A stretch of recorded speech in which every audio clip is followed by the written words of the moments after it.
strict or easy and lenient. It isn't about their label, it's about the quality of their instruction. Not all students do the work. Why should they evaluate me? We say it's about the majority of students, not the exception.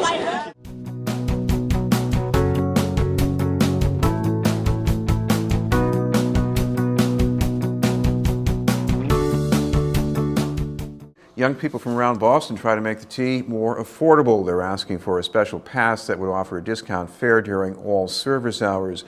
Bus passes run out at 11 o'clock at night. So if a young person is somewhere at 11:30 at night and the trains are still running and their student pass is not available, they're just stuck at a train station. The tea for a lot of people is just it's really expensive and it's not affordable. The problem I was having was that I didn't have no money to get to school each morning, so I would have to rely on my mom or my grandmother to give me some money to get to school, and if they didn't have it, then I was just basically either going late or not going at all, and as a result, I end up dropping out because I end up failing classes so much.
It's that human side of it.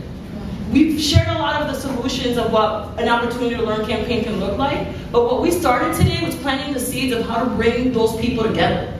And you have to. Because one of the things that why I went into politics was because I felt that that's the way that you can do it.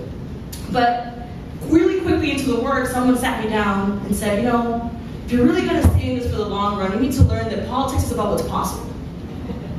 And I said, I was younger, and I was like, thought about it for like a while, and I'm like, why does that seem wrong to me? And it wasn't until I came into organizing that I realized politics is about what's possible when you just have a few people. But when you build a movement, you expand those possibilities, and it is only then that we can do that. And I think it's important that everybody remember that today is just the beginning. Because if we don't come back and we don't grow, we're gonna find ourselves 3 years from now at another convening. And I wanna be 3 years from now at another convening to talk about the success and the progress that we've made here in Massachusetts.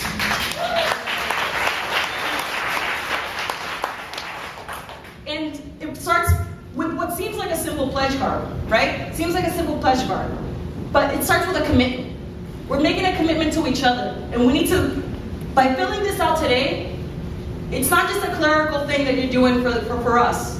You're giving us the steps that we need to follow up and move forward. Because this is not going away. We didn't get into this economic crisis because we ran out of money. When you take away a community's and a person's ability to dream, and you create permanent barriers so that can't happen anymore, this is where we find ourselves. So I want to thank each and every single one of you for coming out today, because it's an early day. And I know some of you came from as far as Holyoke, and I know that's a far drive, and some of those folks aren't here. But I just want to thank each and every one of you, and remember the commitment that we're making to each other to really understand and to make happen an opportunity to learn in Massachusetts. Because yes, Massachusetts does have the best educational system in the country, but that doesn't really matter when you're in one of the worst schools in the state. And I think that's important that we all bring that with each other, and let's not create silos amongst each other. Because that's why we find ourselves in this problem in the first place. So please give yourselves a round of applause. Make sure you fill out this pledge card. We will not